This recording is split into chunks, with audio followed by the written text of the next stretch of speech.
Saludos amigos, tripulantes de nuestra querida, contaminada y única nave espacial. La misma que, desde la última vez que nos vimos por estos medios, ha dado varias vueltas sobre su eje imaginario y, por supuesto, sigue generando acontecimientos en pleno desarrollo. Y como es costumbre, si no me ven de pie, es que tenemos una entrevista y la de hoy no se la pueden perder. Voy a hacer una breve mención joven y talentoso invitado que tenemos hoy. Señor director, muéstrenos a nuestro invitado. Gracias. Daniel Quintero es productor audiovisual, productor radial, documentalista, fotógrafo, diplomado en periodismo de investigación, diplomado en cine documental en Colombia, premio Aníbal Nazoa por el documental Conexión Cúcuta, nominado al premio Festival Latinoamericano Caribeño de Cine Mención Documental 2012, con Una verdad desconocida, más bien una verdad escondida, el lapsus es mío, autor de los audiovisuales Nicolás Maduro, presidente, entre dificultades, ¿Qué está pasando en Venezuela?, Guerra sin límites, Objetivo Venezuela, distinguido con reconocimientos, condecoraciones por instituciones civiles y militares en Venezuela, y como documentalista, El Guri, Golpe Eléctrico. Eso no puede estar. Es decir, ¿la realidad superó a la ficción o la ficción estaba previendo esta realidad contundente? Bueno, documentalista, sí. Realiza trabajo de investigación en El Guri, investigador, documentalista y director de Conexión Cúcuta, eso lo dice todo. Daniel Quintero realizó un trabajo de investigación en el embalse del Guri para comprobar el estado de esta planta hidrológica. ¿Cuál fue el motivo de la falla eléctrica que se registró este jueves en horas de la tarde? ¿Cómo es el estado actual del contrabando de extracción hacia Colombia? Tema este que ha ocupado la mayor parte del trabajo como documentalista e investigador.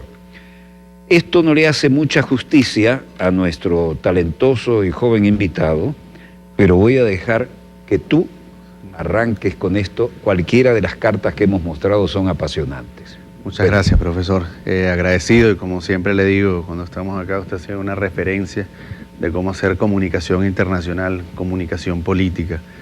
Siempre va a ser una luz y un faro a seguir, porque ha venido, bueno, marcando generaciones, y sobre todo a la nuestra. En mi caso, yo con 35 años, pues bueno, tengo bastantes años aprendiendo de usted, y sé que muchas otras generaciones también lo han hecho, y muchos otros compañeros lo han hecho. Encantado, como siempre. Saludo a todos ellos a través de ti. Así es, encantado. Si estamos acá es porque estamos venciendo el golpe eléctrico. Si estamos acá es porque definitivamente hemos comenzado a avanzar en la recuperación de nuestro sistema eléctrico. Efectivamente, profesor, acaba de mencionar algo que es sumamente importante en eso. Usted menciona que la ficción, en este caso, pues bueno, se adelantó a la realidad. Yo creo que al final, bueno, una se nutre de la otra. En este caso, cuando el presidente señala, si bien yo no voy a decir acá directamente que hubo un ataque electromagnético, de pulso electromagnético, ojalá tuviese las pruebas, ojalá pudiese estar con los equipos de investigación para estar ahí avanzando en eso. Sin embargo, hemos estado haciendo, pues también, gracias al comandante estratégico operacional, el almirante en jefe Remigio Ceballos. Y respetos, nos conocemos y hemos trabajado en muchas, bueno, diferentes etapas. Excelente profesor, excelente maestro, sí señor. Y bueno, vamos a 1962, cuando se comenzó Estados Unidos. Mucha gente, de hecho, ahora hace unos días escuchaba al presidente de la Asamblea Nacional en desacato decir que esto del pulso electromagnético era algo, tecnología que todavía estaba en prueba, y que eso no era realmente una opción a tomar para decir que fue ese el causante de este blackout, este apagón que generaron acá en Venezuela. Yo le diría a este señor y a toda la población, a todos los que nos están viendo, no solo en Venezuela, sino en los demás países del continente y en otros continentes donde también nos ven, que efectivamente, bueno, como saben, en 1962 Estados Unidos hizo la primera prueba, que fue el Starfish. Eso fue a unos casi 1.500 kilómetros de las islas de Hawái, en pleno Pacífico. Allí ellos hicieron la primera prueba de hacer estallar una bomba estratégica de pulso electromagnético.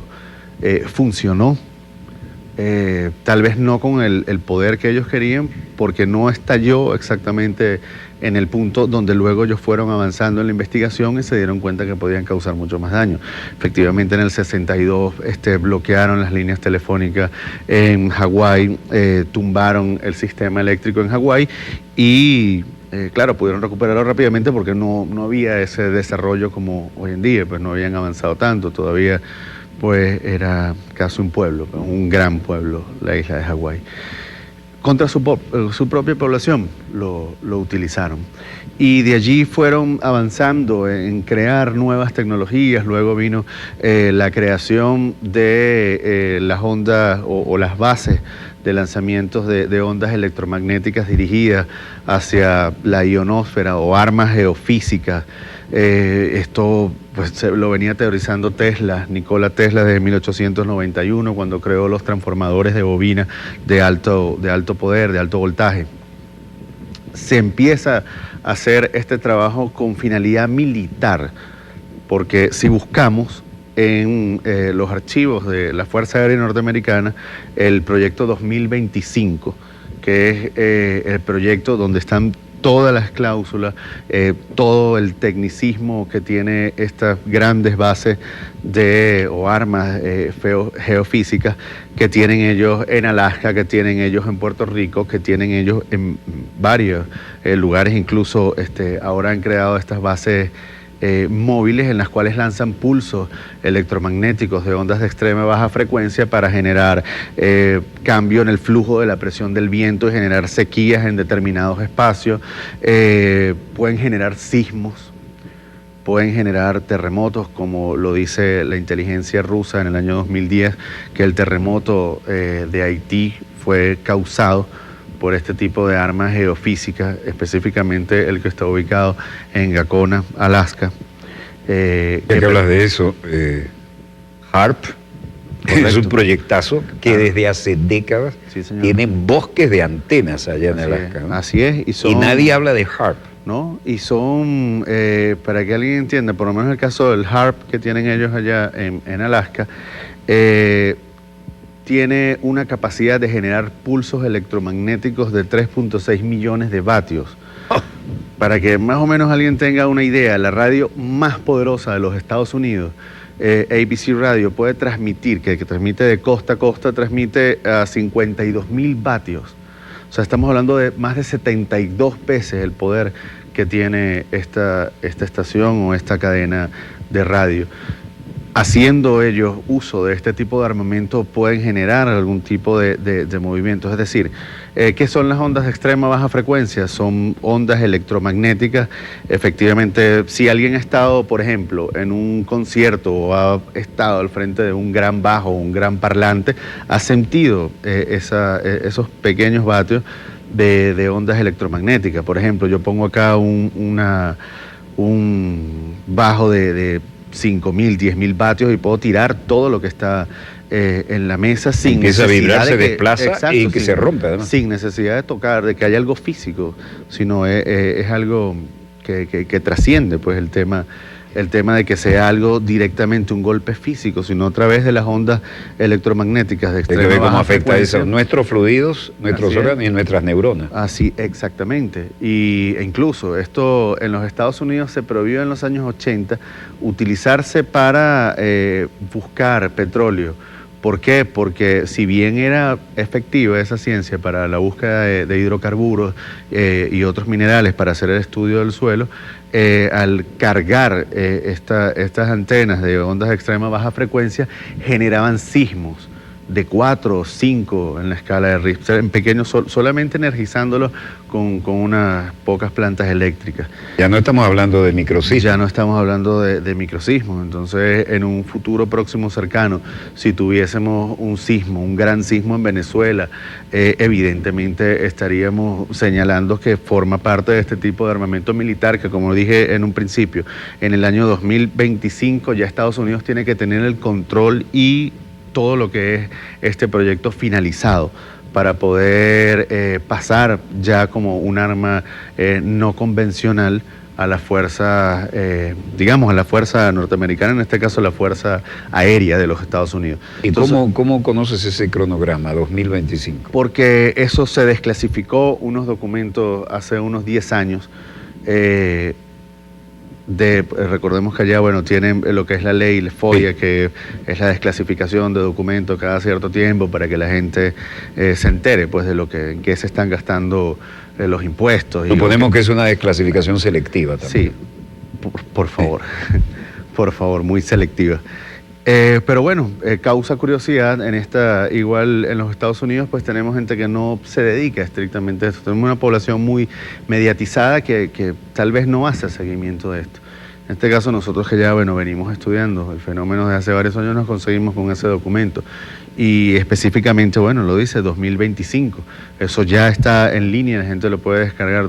Proyecto 2025 de la Fuerza Aérea de los Estados Unidos, donde ellos tienen esta fecha límite para tener estas armas geofísicas al servicio de las Fuerzas Aéreas norteamericanas. Esto para, como les digo, controlar el clima, es decir, generar lluvias extensas, sequías. De hecho, hay un proyecto que ellos tienen en Albuquerque.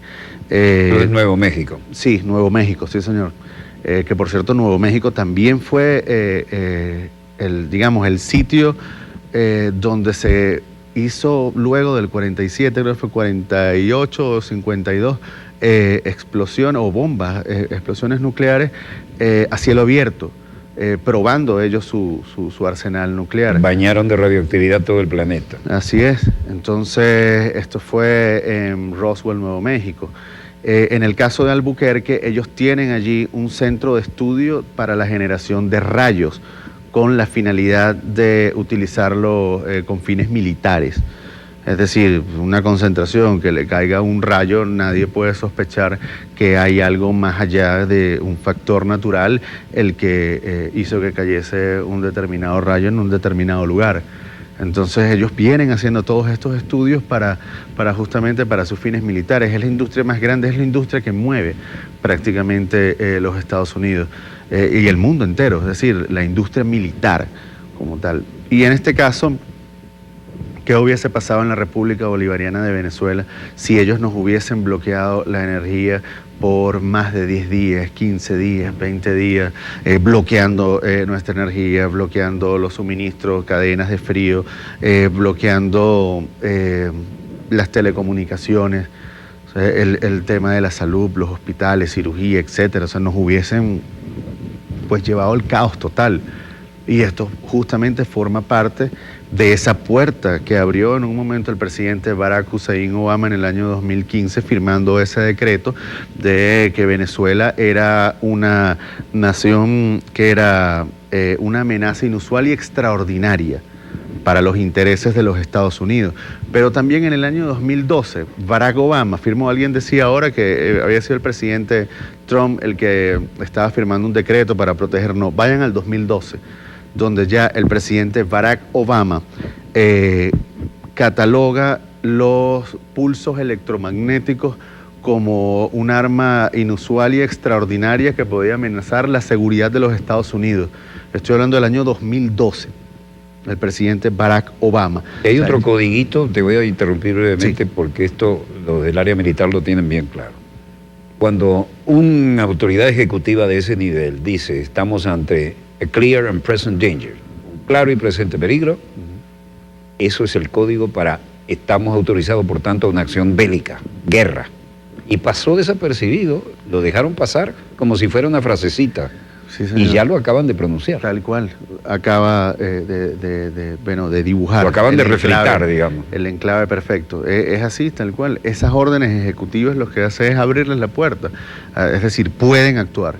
Pueden ir, pueden utilizar las armas convencionales, las armas no convencionales, utilizar los métodos de inteligencia, de contrainteligencia, de contrapropaganda, de neurociencia, de desplegar todo lo que sea necesario para neutralizar a esa nación que es blanco objetivo, producto de que sería una amenaza, en este caso para el status quo norteamericano, porque realmente es eso.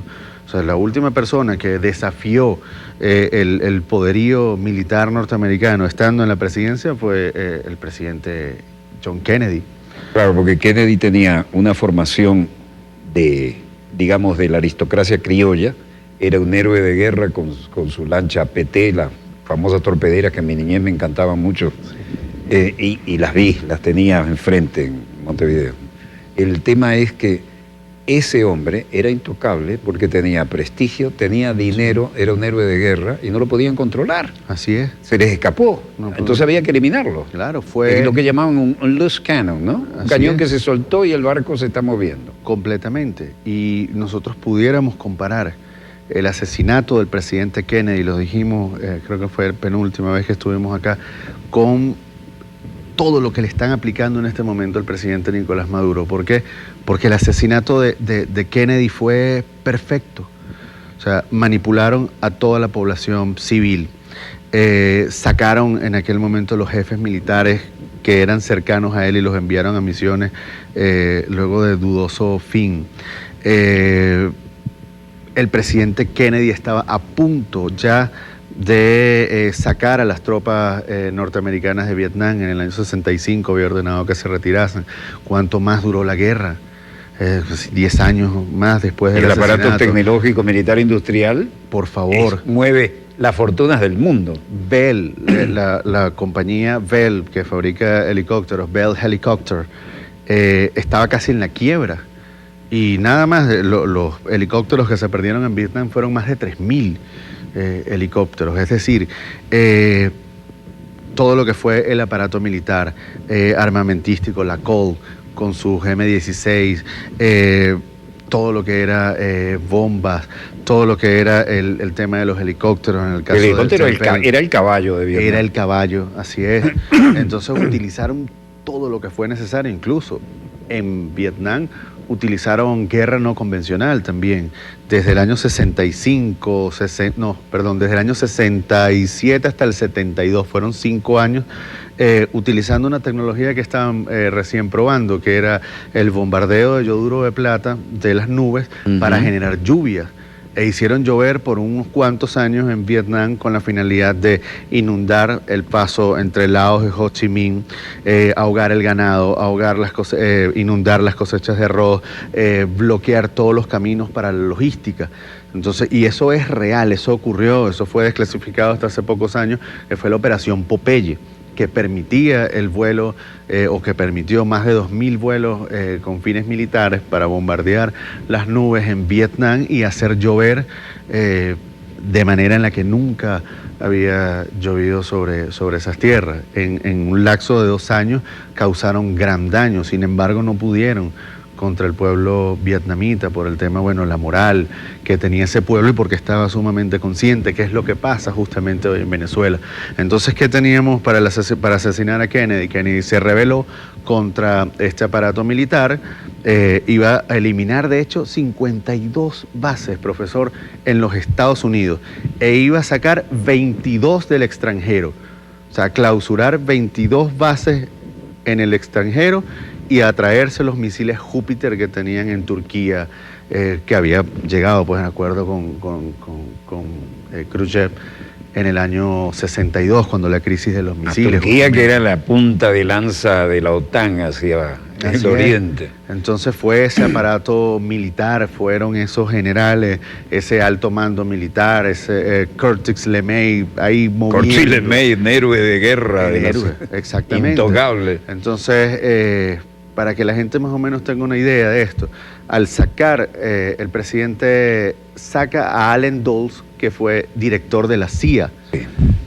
y ayudó a derrocar a Jacobo Arbenz en Guatemala. Así es. Y luego el que investiga, ya Kennedy lo había sacado de la administración, y luego el que investiga, el que dirige prácticamente a nivel de investigación de campo el asesinato del presidente Kennedy o lo que fue la comisión Warren, la dirige Allen Dulles.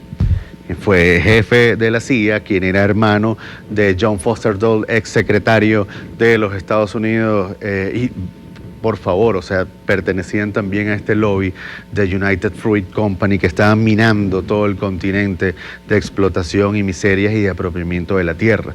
Entonces, eso es lo que está ocurriendo hoy en día en Venezuela. Los grandes lobbies no podían controlar al Kennedy. Así es. Era millonario, era buen mozo, era héroe de guerra, tenía una primera dama encantadora. Así es. Iba a repetir su mandato. Sin duda. Totalmente. Entonces, bueno, ahí vemos que al final, ¿qué fue? Fue un golpe de Estado maquillado que nunca se pudo probar, que tenemos que esperar ahora hasta el año 38 para poder ver las radiografías, si es que no lo extienden más, para ver las radiografías de lo que fue el cadáver, pues, del presidente Kennedy y saber un poco más y desclasifiquen los documentos en el 38, en el 2038. Imagínense cuánto tenemos que esperar, ya todas estas generaciones desaparecidas para justamente engañar, manipular a toda la población. Eso es lo que están aplicando en este momento en Venezuela con una guerra sin límites en todos los ámbitos. No hay precedente, por eso coloco el asesinato del presidente Kennedy, o pudiéramos hablar también de lo que hicieron con el World Trade Center en Nueva York. Wow. O sea, mira, yo fui invitado a un curso. Voy a ser muy breve, porque el interés que hablas tú, ¿no? Sí, señor.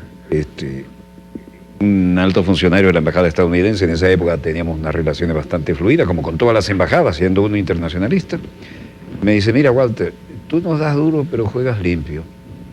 ¿Va? ¿A qué viene atrás de eso? Dice, hay un curso para el estudio de los lobbies, pero es para jefes de áreas de Cancillería. Pero yo creo que si te mandamos a ti, en vez de mandar a un burócrata de la Cancillería, así lo dijo, se aprovecharía mejor el curso. Bueno, sí, fui el mejor alumno del curso, el más molesto, no me invitaron más nada. Pero el almuerzo de despedida fue en el penthouse de la Torre Gemela, el World Trade Center. Correcto.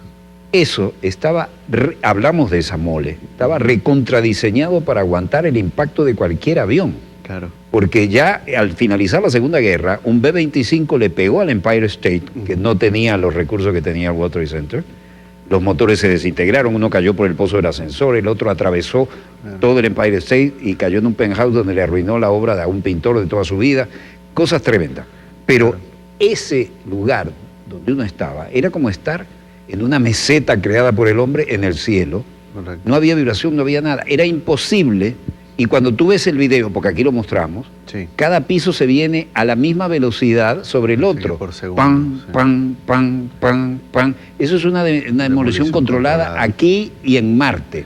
Así es, todos los ingenieros es un descaro absoluto. Hemos consultado sobre el tema. Bueno, habla justamente un momentico de eso, porque la gente se comió ese ratón. Claro, y ¿qué significó efectivamente? Una demolición controlada, donde se vio hasta el acero derretido cayendo antes de que empezaran a caer las torres y casi inmediatamente. De hecho, el edificio 7 cayó, que era el administrativo y que tenía el cerebro con el cual se hubieran sabido muchas cosas, claro, y estaba como a 2 cuadras. Qué casualidad, se incendia y se derrumba también. Cae entero. No puede ser, eso es una hipocresía. Donde estaba incendiado solamente una oficina, un piso, y cae completamente el edificio. Entonces, ¿qué? Es una gran manipulación. Ahora, ¿qué abrió esto? Porque ahí mismo vimos ese día, me acuerdo, fue un día martes, 11 de septiembre del año 2001, cayó un día martes. Recuerdo el martes en la noche el presidente Bush diciendo que muy pronto los responsables de este hecho nos iban a escuchar. Ah. Y allí se desató la guerra, como esa frase célebre de Curtis LeMay, estos malditos Kennedy van a acabar con el país si no hacemos algo al respecto. Nada menos que Curtis LeMay. ¿Qué hicieron con los dos eliminados? ¿Qué sucedió luego del 11 de septiembre? Afganistán, bombardeos. ¿Quién pone la primera piedra con respecto a eso en el discurso, en el foro político internacional? El presidente Chávez diciendo que no se podía responder al terror con más terror. bombardeando Afganistán, que vino luego Irak, que también tuvo una guerra psicológica, una guerra mediática durante años, donde veíamos a Saddam Hussein no solamente en películas cómicas de Hollywood, en películas de misterio, de acción, en cómics. Veíamos la figura de Saddam Hussein, se estuvo preparando a toda la población global para la caída, para la muerte de Saddam Hussein. Yo fui a Irak invitado por el gobierno de Saddam Hussein y vi chiitas al sur, sunitas al centro y los grandes mercenarios que andan por ahí matando a todos lados, ¿no? Al norte. Y aquel país funcionaba como un reloj suizo y la gente amaba a su presidente. Sí. Pero cuando se volvió demasiado independiente ya no les gustó. Es de una crudeza.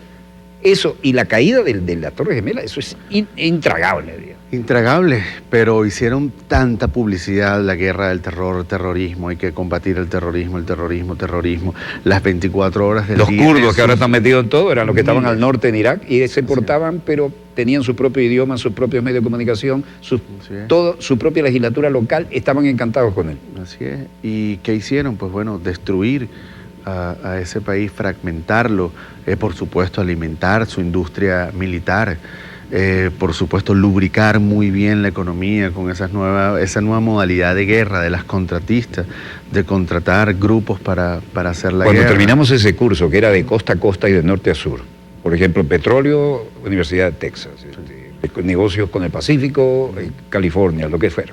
Y después, por supuesto, el champú del Congreso y la Casa Blanca, ¿no? Pero resulta que cuando terminamos el curso, hay 2 lobbies, y el curso era sobre el papel de los lobbies en la toma de decisión en la política exterior. Sí. En ningún momento figuró el aparato tecnológico militar industrial y el lobby pro-israelí. Los dos más poderosos. Que son los más poderosos. Que además trabajan ligados. Claro, con la industria de las telecomunicaciones bueno, incluso hasta la misma droga también forma parte de un lobby oscuro o subterráneo, underground, de lo que es digamos, la finanza mundial, que se lubrica muy bien con el dinero de la droga. Entonces, esto que está ocurriendo en Venezuela, mucha gente pudiera pensar, verse que se le fue la luz y que es el Estado, entonces escucha a algunos, incluso hasta exministros de energía del gobierno del presidente Chávez, diciendo que el Guri no podía hackearse porque era analógico. Nosotros estuvimos ahí.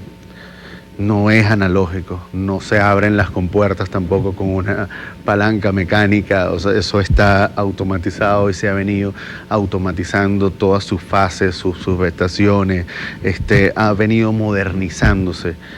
Nuestras instalaciones eléctricas, mucha gente dice, pero es que tienen 20 años esas instalaciones que no se les hace mantenimiento. Pues ya va, recordemos que hasta el año 2007 eran privadas, porque las habían justamente rematado en lo que fue el plan que presentó el señor fallecido Teodoro Pekov en el año 97, que liquidó casi todas las empresas del Estado.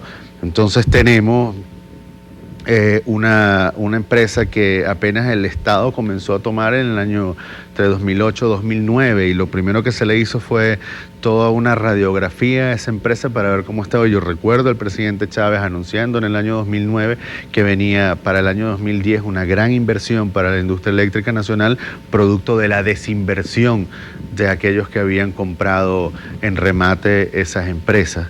Entonces, o sea, hay años de inversión, por lo menos unos 10 años, estos últimos 10 años han sido de inversión y de constante movimiento.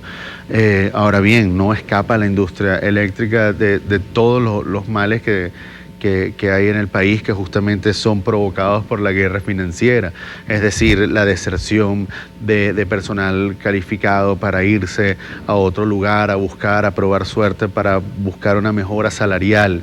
Eso no es ajeno y ocurre en nuestra industria eléctrica. La cacería de cerebros es siempre permanente. Favor, y sobre todo en el caso también de PDVSA, lo hemos visto. Entonces, en el caso de la industria eléctrica ocurre algo bien particular, que si en este caso, si no había una inversión y si no se estaba trabajando, digamos, en función de ir mejorando la industria como tal, ¿cómo entonces en 48, 72 horas logra recuperarse? ¿Que acaso el Estado cambió las líneas de transmisión y construyó subestaciones en cuestión de horas? O sea, evidentemente hubo un bloqueo, hubo un ataque cibernético, porque se puede hacer. Lo que hemos estado explicando en un principio es que existe la tecnología para realizar este tipo de ataques. Es importante que tú, con tu capacidad de comunicación, expliques a nuestros televidentes que no todos todavía están en shock, no todos han entendido por dónde viene. Sí, no, y esto, bueno, ¿qué es lo que nosotros estamos dibujando acá? Todo el escenario que nosotros estamos viendo hoy en día en Venezuela evidentemente ha sido causado y bien empujado. O sea, en Venezuela realmente ha habido una gran conspiración y sigue en marcha esa gran conspiración, con actores internos incluso, no solamente externos, colaboradores de estos grandes lobbies, de estos grupos y centros poderosos que están jugando el nuevo orden mundial. Y si Venezuela no se doblega, entonces tendrá que doblegarse por la fuerza para que forme parte de ese nuevo orden mundial.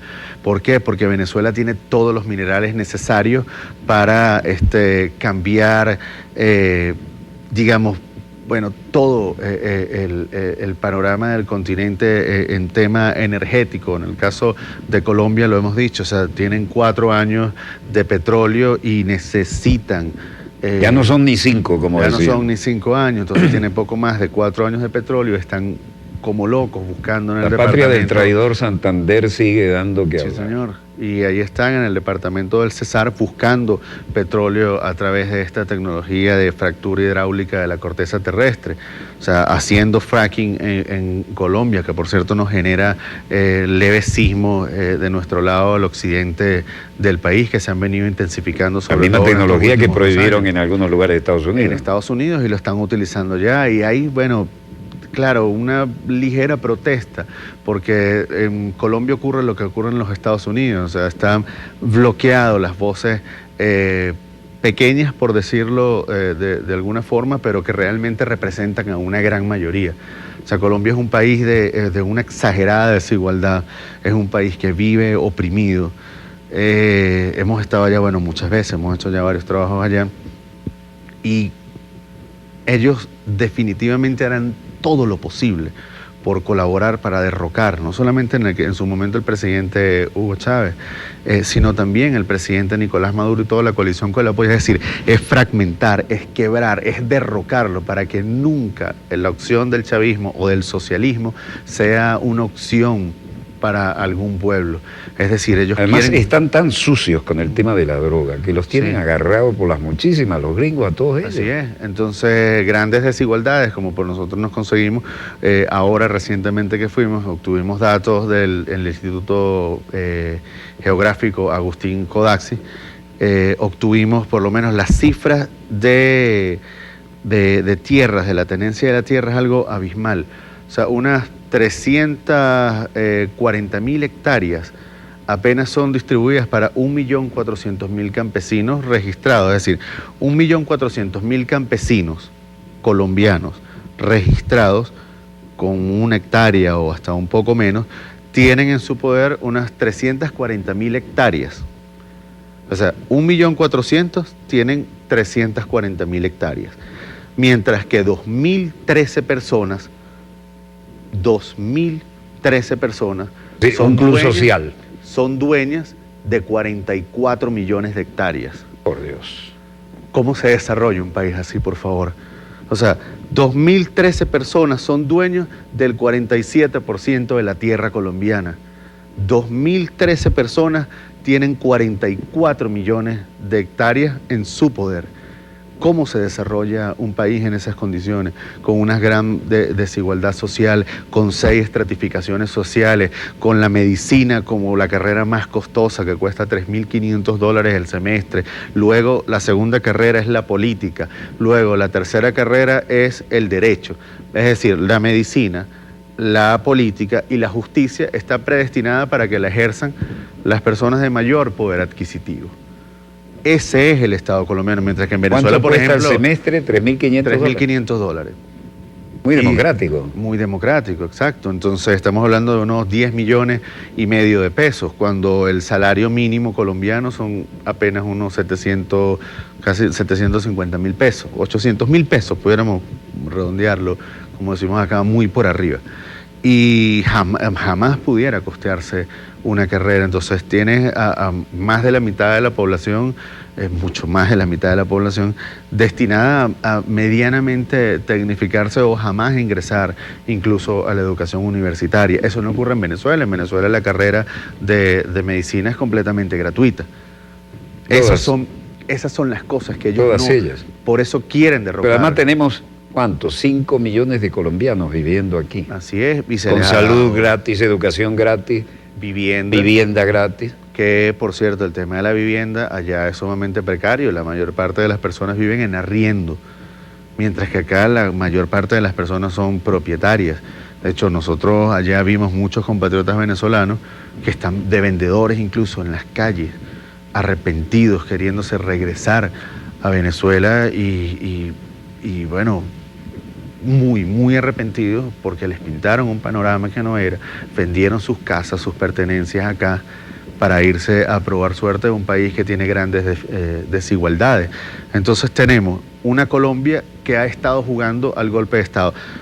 Luis Ortega Díaz, fiscal general de la República, estuvo por casi 10 años la fiscal Luis Ortega ayudando a montar un Estado fallido.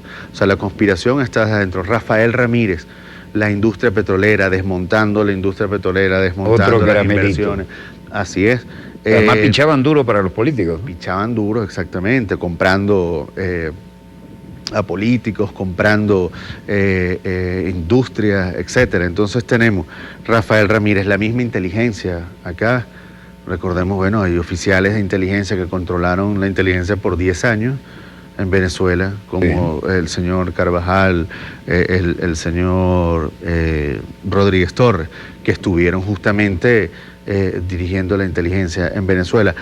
¿De dónde vino el explosivo que mató al fiscal Danilo Anderson, que estoy completamente convencido iba a ser el fiscal general de la República, que no lo pudieron comprar, que no lo pudieron captar y por eso lo eliminaron físicamente? Vino de Colombia. El DAS estaba en cuenta. Jorge Noguera estaba en cuenta de que está preso hoy en Colombia por paramilitarismo.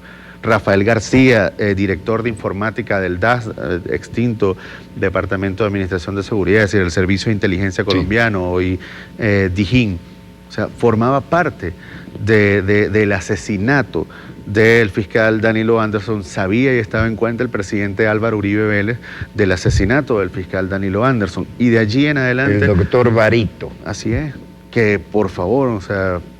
No se pudo haber lucrado más el cartel de Medellín en sus mejores momentos con el señor presidente de la República, Álvaro Uribe Vélez. Yo creo que el cartel de Medellín estará... Tiraba cohetes. Si existe el más allá y está Pablo Escobar, creo que en esta vida pues le tendrá agradecido toda la vida.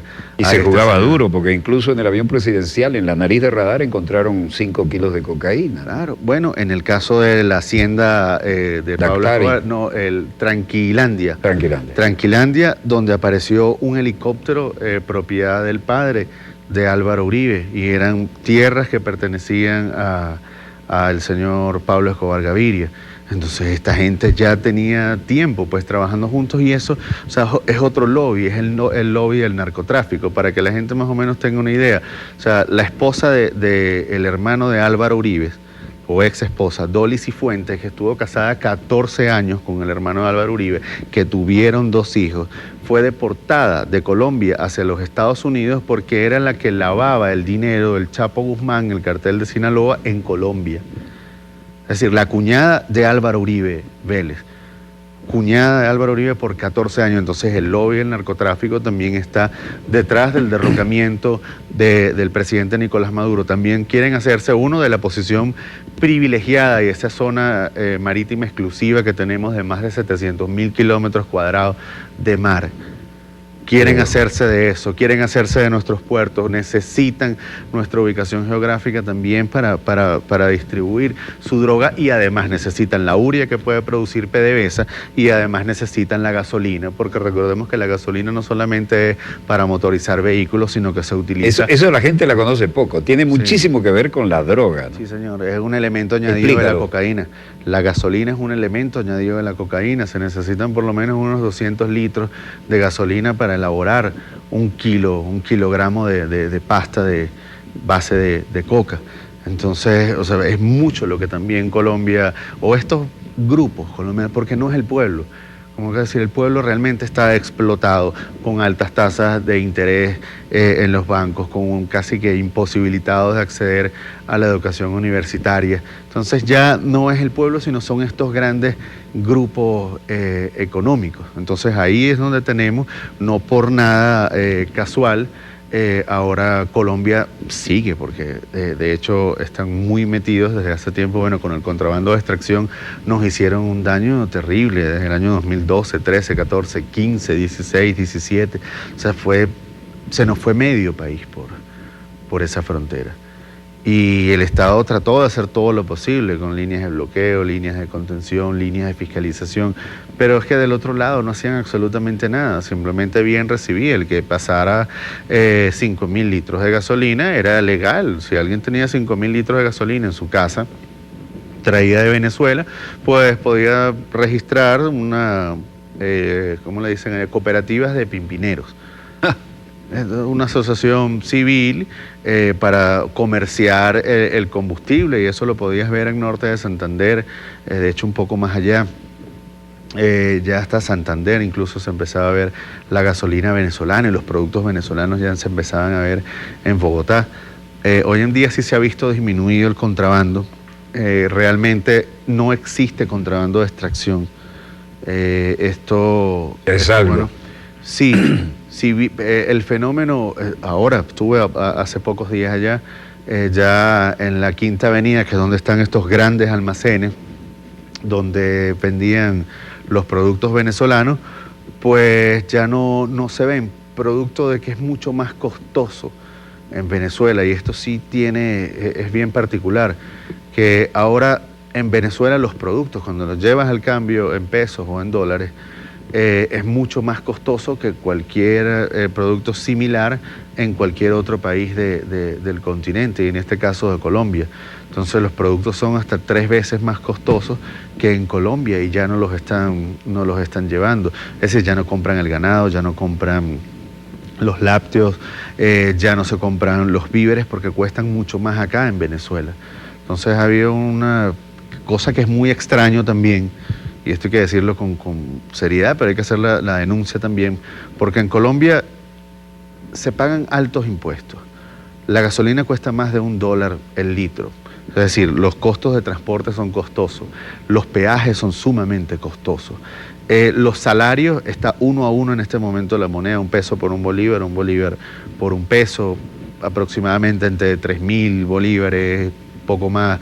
El dólar acá, igual lo pagan en la frontera, 3.100 pesos por dólar allá. Entonces más o menos hay una paridad muy similar, pues. Pero los salarios, evidentemente, los salarios, allá hablamos que gana una persona casi 800.000 pesos. Lo pasado a bolívares más o menos son como 800.000 bolívares. Entonces tienes que pagar esos salarios, tienes que pagar impuestos, pagas la gasolina más cara de este lado del continente. Tienes una gran cantidad de impuestos para producir y sin embargo produces mucho más económico que en Venezuela, que la gasolina es subsidiada, regalada, que la electricidad es muy bajo su costo, el agua igual, el tema de los salarios que tiene, imagino, bueno, sé que es así porque el presidente siempre ha estado trabajando, el presidente Nicolás Maduro, para realizar toda una reforma financiera y toda una reforma de lo que es el salario, para poderlo adaptar a poder consumir los productos básicos. Entonces, en este caso, ¿por qué es más caro producir en Venezuela que en Colombia? Eso es algo que, bueno, que tiene que irse, que son las cosas que nosotros tenemos que ir, bueno, revelando y detallando y haciéndolo público a través de una comunicación clara, efectiva y sobre todo atractiva, donde toda la población esté en cuenta del costo de los productos. Pero en el caso del contrabando, no hay contrabando de víveres. Sigue habiendo contrabando de medicinas y, por supuesto, lo más deseado, la gasolina. La gasolina, el diésel, que es regalado también, el diésel es sumamente deseado y eso siempre van a buscar la forma de llevárselo. No hay, digamos, profesor, una atención integral por parte del Estado colombiano para atender eso. O sea, realmente no le importa. Te iba a decir, no les preocupa lo más mínimo. No les preocupa, ni, por favor, el abandono en La Guajira de sus ciudadanos, el Chocó. Profesor, yo estuve ya ahora hace unos días cuando mediáticamente majestuoso concierto que estaban organizando allá, y lo digo así con toda la ironía porque de verdad que lo vendieron, era increíble, o sea, en Colombia... Y Vostok se quedó pendejo. Sí, totalmente, o sea, esos últimos días de febrero se hablaba del concierto en Cúcuta. El concierto humanitario, bueno, una estrategia más que uno veía a estos personajes, por lo menos como Elliot Abrams, que lo vi allá en Cúcuta. En serio, uno le daba... ¿Qué hace este tipo acá? Sí, es impresionante, la gente lo aplaudía y él habló a toda la multitud y la gente lo aplaudía, en serio, esto era... Por favor, es un señor que lo sacaron en malos términos del Departamento de Estado y que es responsable de una masacre en El Salvador. Pero es quemado. Por favor, y ahora uno lo ve a estas alturas de la vida de Occidente, uno ve a un personaje Alfombra roja. Tan nefasto del siglo pasado, que hizo muchísimo daño y es el que va a dirigir la política de los Estados Unidos hacia Venezuela. Entonces, eso es realmente lo que quieren para Venezuela. Pero entonces nuestros ciudadanos, ¿qué dicen? O sea, nuestros ciudadanos están ahorita por las redes enojados con Elliot Abrams porque acaba de declarar allá en los Estados Unidos, en el Departamento de Estado, acaba de decir que hablar del artículo 187, numeral 11, es prematuro en este momento. Explícanos qué significa. Claro, que es constitucionalmente el Estado venezolano se reserva, así como es digamos, el administrador de la fuerza letal legítima del Estado. Correcto. En este caso, pues, puede dar permiso, autorizar a una fuerza nacional o extranjera a actuar tanto en el exterior como dentro de Venezuela. Entonces ellos están aspirando a que la Asamblea Nacional en desacato elabore un decreto basándose en el artículo 187, numeral 11, donde autoricen a una fuerza militar extranjera a actuar acá en Venezuela. Entonces, cuando uno ve eso, de verdad, a la gente... Evidentemente, bueno, uno dice, bueno, necesitamos mejorar la comunicación, pero ¿qué pasa? También dentro de ese cuadro que hemos dibujado de la comunicación, donde está la comunicación, perdón, en el caso de Andrés Izarra, que hemos visto sus declaraciones últimamente, pero entonces uno va viendo qué faltó acá en Venezuela. No hay un archivo. Y Cerrita se las trae, ¿oíste? Así bichito. No hay, profesor, un archivo del comandante Chávez en HD, en alta definición. El comandante Chávez vivió la era HD y no hay un archivo donde yo pueda ir a consultar al presidente Chávez en high definition. Lo pasaron todo a Divisipro, están en 480, en 360, en 240, consigues al presidente Chávez y ya no... O sea, hay que rescatar. De hecho, todavía tenemos una deuda pendiente. La profesora Alía Zanoja nos ha hablado de esto en otras oportunidades. Lo hemos conversado con usted, profesor, que hay que rescatar ese archivo, tenerlo a disposición, incluso en la red, sin contar con la red de YouTube. Nosotros tener una propia red donde esté siempre al alcance los archivos del comandante Chávez y sus discursos en HD. El capitán Diosdado Cabello viene haciéndolo en su programa, rescatando los discursos del presidente Chávez. Es uno de los únicos que lo está haciendo. Sí, es un trabajo brillante. Está haciendo un trabajo ahí con pinza, buscando el mejor material del comandante Chávez, que sabemos que es bien nutrido, pero cuando digo con pinzas es por el tema de la calidad audiovisual. Trabajo de producción enorme, porque además es un mar donde hay que seleccionar un segmento Por y además favor. saberlo presentar. Por favor, entonces eso, ahí está. Entonces esa era la hegemonía comunicacional de la que nos estaban hablando. Esa era la hegemonía comunicacional, que lo que dejó fue una comunicación panfletaria, sin estética, sin tener la oportunidad de acceder a ese archivo. Y llena de antivalores. Maravilloso, y llena de antivalores. Y entonces, ¿dónde está? Es uno, si quiere ir a buscar como productor audiovisual, como realizador, si quieres ir a buscar al comandante Chávez, aparte de eso, no solamente el archivo en alta definición y subtitulado en varios idiomas, para que todo el mundo pueda disfrutarlo, para que todo el planeta pueda nutrirse de ese archivo, buscar y demostrar al mundo entero todo lo que ha estado ocurriendo en Venezuela y toda esta serie de ataques sin límites que han hecho con Venezuela para destruirla, que por cierto, así como han hecho ataques sin límites, también hay que reconocer el aguante sin límites que ha tenido el pueblo, con un salario que se lo han quebrado en diferentes oportunidades y de diferentes formas, y el presidente va y aumenta y luego vuelve a haber un quiebre de eso. Entonces es un pueblo que también ha resistido sin límites, pero esa historia nosotros tenemos que contarla, que documentarla y contársela al mundo. Entonces también teníamos en la comunicación un elemento más de la conspiración, en las finanzas, el caso de Rafael Icea, o sea, en el caso del transporte marítimo bolivariano de puertos, en el caso de Eber García Plaza. O sea, teníamos muchos elementos que estaban jugando en contra del Estado y los intereses de todos los venezolanos, estaban jugando para el lobby de los magnates, del 0,001% de la población, que es la que busca imponernos una forma de pensar a todos. Y en ese sentido, profesor, por lo menos en el caso de Cúcuta, que es algo que a mí honestamente me llamaba mucho la atención, como le dije, pues bueno, estuvimos allá, vimos estas figuras como el señor Elliot Abrams, Un caramelito. pero bueno, y la gente lo aplaudía. ¿La gente? Lo aplaudía. Lo aplaudía. Lo aplaudía. La gente que estaba ahí, sí, y era increíble. Pero bueno, aparte, vimos Pero a bueno, otro esta personaje. gente ya no sabe más por cómo arrastrarse, porque haga lo que haga un soldado estadounidense en Colombia, así, yo puse el caso extremo a catastrófico, le violen la hija al presidente de la República. Sí, No lo pueden tocar, No, no lo pueden poner preso, así es. lo pesquen infraganti, hay que entregárselo a su cadena de mando. Así es. ¿Qué soberanía es esa? No puede ser. ¿Qué les dejó Bolívar? No puede ser El traidor judicializado. Santander sigue galopando. Así es.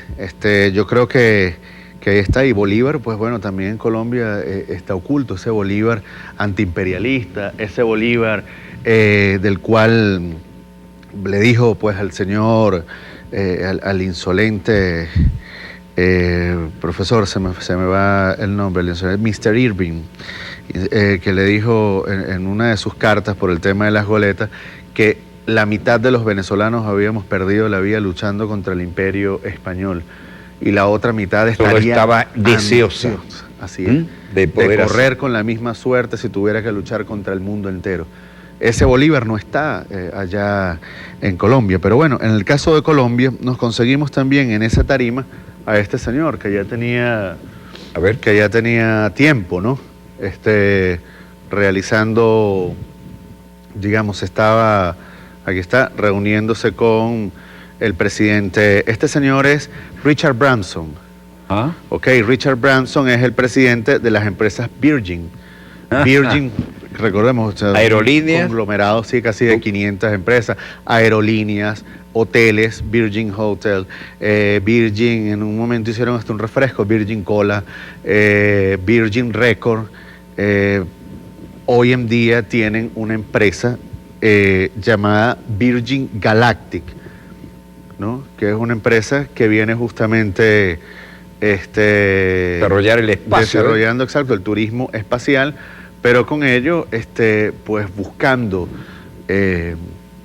digamos, ya ir a esto del nuevo orden mundial, es decir, buscando apropiarse de los recursos. ¿Quiénes tienen el oro para la fabricación de los conductores de esas naves? Venezuela. ¿Quiénes tienen el coltán?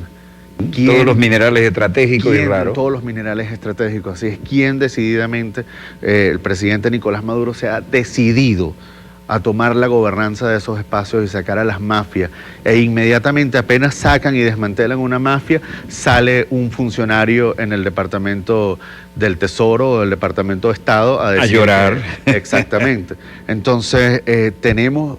O sea, este señor, Richard Branson, para que la gente lo entienda, Richard Branson fue el financista de ese concierto, fue el creador, productor ejecutivo de ese concierto. Y el 13 de diciembre del año 2018 lanzó su primera nave espacial con éxito con fines turísticos.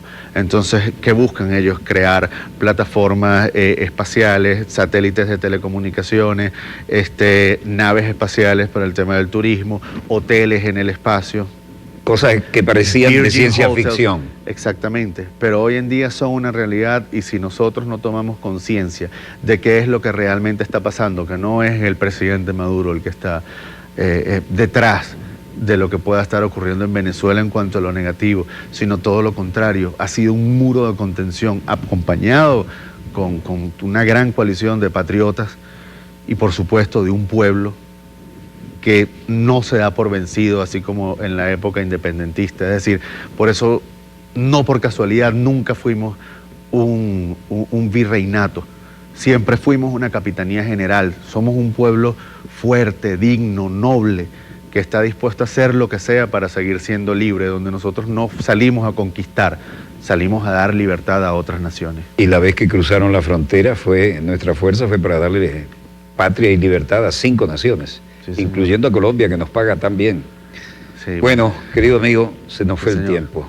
Espero que en alguna oportunidad que consideres adecuada podamos continuar dialogando. Sí, señor. Estoy obligado a entregarle a Máster con cierta tranquilidad para hacer la transición. Quiero decirte que me siento honrado, querido Daniel Quintero, de haberte tenido acá y que en toda oportunidad que prepares el desarrollo de algunos temas tan contundentes y tan irrefutables como estos, serán, como es de suponer, nuestro estimado invitado. Gracias, profesor. Estamos muy honrados con tu aporte. Y desde el estudio 3 de Venezolana de Televisión, canal decano de la televisión venezolana, porque es heredero de aquel TVN5 en La Charneca, donde comencé hace más años de los que quisiera recordar, bajando el único satélite de uso civil que había para el continente. Fuimos pioneros. Finaliza aquí Dossier, el programa decano en todo el hemisferio occidental de la información internacional vía satélite, y donde quiera que se encuentren, gracias por permitirnos estar allí con ustedes. Les habló Walter Martínez, productor y conductor del mismo, muy honrado con esta figura que hemos tenido aquí, y esperamos comprometerte amablemente para que vuelvas. Señor director, disponga usted de las cámaras.